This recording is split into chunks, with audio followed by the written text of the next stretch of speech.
కోర్టోళ్ళు ఏమున్నదా ఆయనలో ఏం లేదు చిన్న నిరసన అని చెప్పి ఆయన రిమాండ్ రిజెక్ట్ చేసిండ్రు, తమ్మునికి రిలీఫ్ ఇచ్చిండ్రు. కాకపోతే ఒక 4 తమ్ముళ్ళు మాత్రం 17-18 రోజులు జైల్లో ఉన్నారు. వాళ్ళని కలవడానికి నేను శ్రీనివాస్ యాదవ్ ఇంటికి పోయినా. పోతే గమ్మత్తైన విషయం, శ్రీనివాస్ భార్య ఉన్నది, అమ్మాయి పేరు శ్వేత. శ్వేత మీద కూడా అటెంప్ట్ మర్డర్ కేసు పెట్టారు. ఎవరు? శ్రీనివాస్ భార్య మీద. ఆమె బయటికి వచ్చిందా, నిరసనలో పాల్గొన్నదా ఆమెకు తెలియని కూడా తెలియదు. ఎందుకు పెట్టిరట ఎరికేనా? శ్రీనివాస్ను అరెస్ట్ చేసినాక వాళ్ళ ఇంటికి పోయిరట పోలీసు వాళ్ళు. ఫోన్ ఇయ్యన్నారట. ఎందుకు ఇవ్వాలి? నేను ఇయ్య అన్నది. అంటే అటెంప్ట్ మర్డర్ కేసు. గిది ఇందిరమ్మ రాజ్యం, గిది ప్రజాపాలన. ఒక ఇంట్లో ఉన్న ఆడపిల్ల ఏ సంబంధము లేదా ఆ రోజు జరిగిన నిరసన కార్యక్రమంతో ఆ అమ్మాయి మీద అటెంప్ట్ మర్డర్ కేసు పెట్టిన పోలీసు వెధవల్ని నేను అడుగుతున్నా, మీరు మనుషులా పశువులా అని నేను అడుగుతా ఉన్నా. బుద్ధి జ్ఞానం ఉండి చేస్తున్నారా లేకపోతే ఉద్యోగం అనేది గడ్డి తిని చేస్తున్నారా అని నేను అడుగుతా ఉన్నా. అటెంప్ట్ మర్డర్ కేసు పెడతారండి ఒక అమ్మాయి మీద? నాకు అర్థం కాదు. ఇంట్లో ఉండే అమ్మాయి మీద, 2 చిన్న పిల్లలు ఉన్నారు ఆమెకు, ఆమె మీద అటెంప్ట్ మర్డర్. గిది వీని పాలన. ఇక దీన్ని మనం మురిసి పరవశించి ఓహో ఆహా మొహబ్బత్ కా దుకాణం అని మనం సపోర్ట్లు కొట్టాలి. అట్లే ఇంకొక కేసు, నల్లబాలు అన్న పిల్లగాడు ఉంటాడు సోషల్ మీడియాలో, వాని అసలు పేరు శశిధర్ గౌడ్. ఆ శశిధర్ గౌడ్ మీద ఇప్పటికి 12 కేసులు పెట్టారు. ఆఖరికి మొన్న ఒక రీట్వీట్ కొట్టినందుకు, బీఆర్ఎస్ పార్టీ పెట్టిన ఒక పోస్టుకు రీట్వీట్ కొడితే ఆ పిల్లగాన్ని అరెస్ట్ చేసి అన్నం తింటుంటే బరబర గుంజుకపోయి ఎవడో ఉగ్రవాదో తీవ్రవాదో అన్నట్టు గుంజుకపోయి 20 రోజులు జైల్లో పెట్టిండ్రు. ఇది వీని ప్రజాపాలన. ఇది ఈ రాష్ట్రంలో పోలీసులు నడుపుతున్న తీరు. నేను మీ అందరి సమక్షంలో మీ అందరి సాక్షిగా ఒకటే మాట చెప్తా ఉన్నా. ఇవాళ విర్రవీగుతున్న పోలీస్ అధికారులు, ఇవాళ ఎవరైతే రేవంత్ రెడ్డికి చెంచగాల లెక్క పనిచేస్తున్న అధికారులు ఉన్నారో ఒక్కొక్కరికి తప్పకుండా నేను చెప్తా ఉన్నా, 3 ఏళ్లలో మళ్ళా వస్తాం. ఒక్కొక్కరికి మిత్తితో సహా ఇచ్చే బాధ్యత మాది. మీ సూర్యాపేటలో నల్లగొండలో కూడా ఎవడన్నా ఎక్స్ట్రాలు చేస్తే వాడు ఎవడన్నా కానీ కలెక్టర్ కానీ వాని అయ్య కానీ ఎవడన్నా కానీ ఎక్స్ట్రాలు చేస్తే వాళ్ళకు చెప్పండి, పేరు రాసి పెట్టుకోండి. నేను పక్కా చెప్తున్నా 3 ఏళ్లలో మీ అందరి దయతో తెలంగాణ ప్రజల ఆశీర్వాదంతో తిరిగి కేసీఆర్ గారు ముఖ్యమంత్రి అవుతారు. బరాబర్ హిసాబ్ కితాబ్ చేస్తాం. ఇలా ఎగిరెగిరి పడుతున్న కాంగ్రెస్ నాయకులు, వాళ్ళకు తొత్తులుగా పనిచేస్తున్న కొంతమంది పోలీసులు తప్పకుండా మిత్తితో సహా ఇచ్చే బాధ్యత నాది అనే మాట నేను విజ్ఞప్తి చేస్తా ఉన్నా. ఎవన్ అయ్యకు భయపడేది లేదు. రేవంత్ రెడ్డి కాదు వాని తాత జేజమ్మ దిగొచ్చిన మళ్ళా కేసీఆర్ గారు ముఖ్యమంత్రి కావడాన్ని ఎవడూ అడ్డుకోలేడు. ఇది వాస్తవం. ఉండొచ్చు రేవంత్ రెడ్డికి పైన ఢిల్లీలో బీజేపీ పెద్దల ఆశీస్సులు ఉండొచ్చు.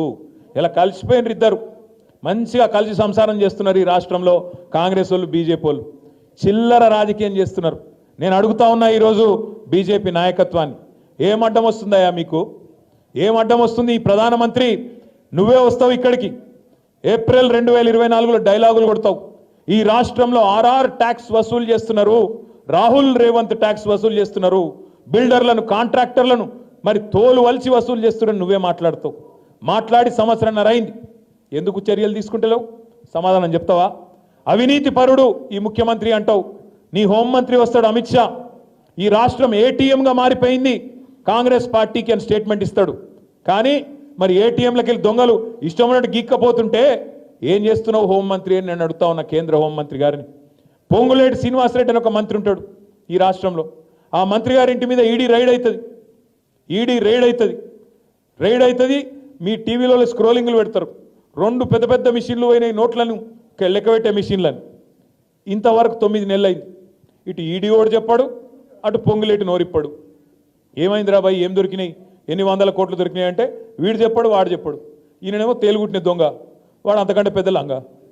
ఇద్దరు ఇప్పారు, ఎవడు చెప్పాడు. ఏందిరా అంటే ఇద్దరు మంచిగా అక్రమ సంబంధం, మంచిగా సంసారం చేసుకుంటారు. ఇష్టం కాంగ్రెస్ బీజేపీ వాళ్ళ ఇష్టం. మా చేతిలో అది ఉంది, ఆయన చేతిలో ఈడీ ఉంది, ఈయన చేతిలో ఏసీబీ ఉంది. ఎటు పడతాడు కేసులు పెడతాం, ఎవడన్నా మా మీద మాట్లాడితే తొక్కుతాం. కానీ మమ్మల్ని మాత్రం ఒకరిని కూడా కాపాడుకుంటాం.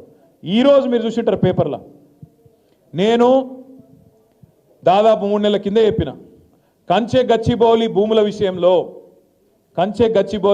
విషయంలో పిల్లలు హైదరాబాద్ సెంట్రల్ యూనివర్సిటీ పిల్లలు విరోచితంగా పోరాటం చేస్తున్నప్పుడు వాళ్ళు మన పార్టీ ఆఫీస్కి వచ్చి అన్న మరి మీరు కూడా సపోర్ట్ చేయాలి, మీ పార్టీ సపోర్ట్ చేయాలని అడిగారు.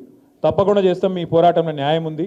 ఎట్లా 400 ఎకరాల భూములు, అటవీ భూములను ఎట్లా గిరివి పెడతారు, ఎట్లా అమ్ముతారు, అమ్మడానికి వీలు లేదు, తప్పకుండా మీకు సపోర్ట్ చేస్తామని చెప్పి పెద్దలు కేసీఆర్ గారితో మాట్లాడి ఆ 400 ఎకరాలు ఎట్టి పరిస్థితులు ఎవడు కొనొద్దు, కొంటే మాత్రం బాగుండదు, మళ్ళీ మా గవర్నమెంట్ వచ్చినాక మొత్తం ఇంచు కూడా వాపస్ తీసుకుంటామని నేను స్టేట్మెంట్ ఇచ్చిన.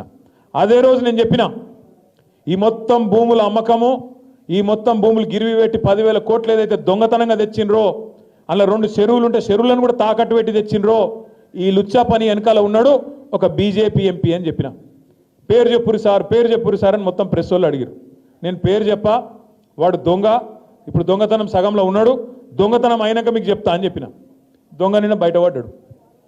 సీఎం రమేష్ అనే ఒక బీజేపీ ఎంపీ, ఆయనకు నిన్న ఈ ముఖ్యమంత్రి రేవంత్ రెడ్డి గారు ఆ లుచ్చా పనిలో కంచె గచ్చిబౌలి భూములను తాకట్టు పెట్టే లుచ్చా పనిలో సహకరించినందుకు ఆయనకు నిన్న 1665 కోట్ల కాంట్రాక్టు ఫ్యూచర్ సిటీ అట. ఎవరి ఫ్యూచర్ కోసం నాకైతే తెలియదు, ఫ్యూచర్ సిటీ అట. ఆ ఫ్యూచర్ సిటీకి రోడ్ వేస్తున్నట, ఆ రోడ్డు 1665 కోట్ల రూపాయలతో వేస్తున్నట. దానికోసం బీజేపీ ఎంపీకి కాంగ్రెస్ ముఖ్యమంత్రి గారు మరి అవార్డు చేసిండ్రు, ఆయనకి ఇచ్చిండు కాంట్రాక్ట్. నేను అడుగుతున్నా, ఇది అక్రమ సంబంధం కాదా? కాంగ్రెస్ ప్రభుత్వంలో రాహుల్ గాంధీ గారు కళ్ళు మూసుకున్నావా పండుకున్నావా? 1665 కోట్ల కాంట్రాక్టు ఒక బీజేపీ ఎంపీ, ఆంధ్ర ప్రాంతానికి సంబంధించిన ఎంపీకి వస్తుంటే నువ్వెందుకు స్పందిస్తలేవు, బీజేపీ ఎందుకు స్పందిస్తలేదు? మీ ఇద్దరి మధ్యన ఉన్న లోతైన అండర్స్టాండింగ్ ఏంది అని నేను అడుగుతున్నా. అట్లాగే చెప్పుకుంటా పోతే ఇంకో 10 ఉన్నాయి. కంచె గచ్చిబౌలి భూముల విషయంలో సుప్రీంకోర్టు నియమించిన సెంట్రల్ ఎంపవర్డ్ కమిటీ రిపోర్ట్ ఇచ్చింది మోడీకి. మోడీ గారు ఇలా 10,000 కోట్ల కుంభకోణం జరిగింది, వెంటనే దీని మీద ఒక సాధికార సంస్థనేసి ఎంక్వైరీ చేయాలని చెప్పింది. చెప్పి 4 నెలలే, లేదు ఆలేదు. ఎందుకు మరి ఇంత కాపాడుతున్నావు రేవంత్ రెడ్డిని? ఏం అక్కరున్నది నీకు ఇంతగానో? నువ్వు ఆయన కాపాడుతావు, ఆయన నిన్ను కాపాడుతాడు. ఇద్దరు కలిసి కేసీఆర్ గారిని, బీఆర్ఎస్ పార్టీని బదనాం చేయాలన్న ఆలోచన తప్ప ఏమన్నా 1% అన్న తెలంగాణ గురించి ఉన్నదా? ఇలా 8 మంది కాంగ్రెస్ ఎంపీలు, 8 మంది బీజేపీ ఎంపీలు, కానీ తెలంగాణకు మాత్రం ఇప్పటిదాకా వచ్చింది గుండు సున్నా తప్ప మరి ఏమీ లేదన్న మాట కూడా నేను మీకు గుర్తు చేస్తా ఉన్నా.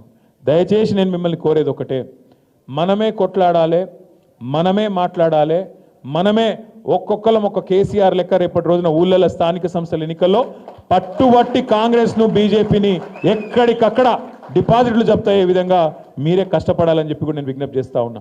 ఏ పిల్లలైతే 2 లక్షల ఉద్యోగాలు రాలేదు, వీళ్ళు మోసం చేసిండ్రు అన్న కోపంలో ఉన్నారో, ఏ పిల్లలైతే వీళ్ళ 420 హామీల విషయంలో ఇవాళ మండిపడుతున్నారో, మీరే దయచేసి వాళ్ళందరినీ కూడా మోటివేట్ చేయాలి, వాళ్ళందరినీ కూడా తప్పకుండా ఓటేపియాలి.